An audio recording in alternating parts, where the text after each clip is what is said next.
Hi అండి, అందరికీ good morning. Welcome to my channel. నా వీడియోస్ ఫస్ట్ టైం చూస్తున్న వాళ్ళైతే ప్లీజ్ ఎండ్ వరకు చూడండి.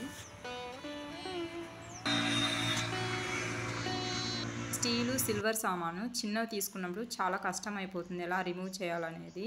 డైరెక్ట్ ఫ్లేమ్ పైన పెట్టేసి స్టిక్కర్ రిమూవ్ చేస్తే బ్లాక్ బర్న్ లాగా అయిపోతుంది. అయితే ఈ టిప్ ఒకసారి ట్రై చేయండి. ఈ విధంగా హాట్ వాటరు పోసి 1 మినిట్ ఉంచేసి ఈ విధంగా పీల్ చేస్తే నీట్గా స్టిక్కర్ వచ్చేస్తుంది. చూడండి,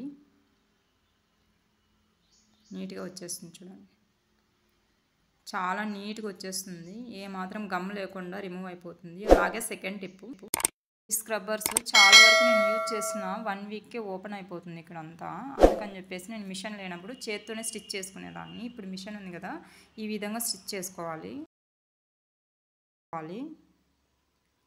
చాలా వరకు చేత్తో కనుక స్టిచ్ చేసుకోవచ్చు. ఒకసారి ట్రై చేయండి నచ్చినట్లయితే. అంతే అండి. థర్డ్ టిప్ వచ్చేసి, పిండి జల్లెడి బయట పెట్టేస్తాం కదా, చాలా వరకు అయితే దోమలు అంతా గలీజ్ చేసి పెట్టేస్తాయి, లేదంటే చిన్న చిన్న పార్టికల్స్ డస్ట్ ఉండిపోతుంది. ఈ పౌచ్ లేదా ఫైల్ నేను డిమార్ట్లో తీసుకున్నాను. నాకు చాలా యూజ్ అయింది, ఎందుకంటే ఇది ఫ్లెక్సిబుల్గా ఉందని చెప్పేసి ఇలా యూజ్ చేసినాను. ఫోర్త్ టిప్ వచ్చేసి స్టవ్ నాప్కిన్స్. చూడండి, యూజ్ చేసే వాళ్ళకైతే చాలా దీని ఎక్స్పీరియన్స్ ఉంటుంది. నాకైతే ఎక్స్పీరియన్స్ అయ్యింది. ఈ విధంగా కార్నర్స్ ఉన్నాయి కదా, ఆ కార్నర్స్ చాలా వరకు థ్రెడ్ వెళ్ళిపోతుంది. దానివల్ల నేను అప్పుడు చేత్తో చేసుకునేదాన్ని, అంటే కార్నర్స్ మాత్రం స్టిచ్ చేసుకునేదాన్ని.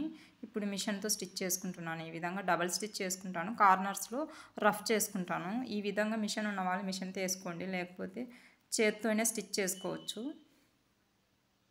చూడండి, ఈ విధంగా డబల్ స్టిచ్ చేసి పెట్టుకున్నాను.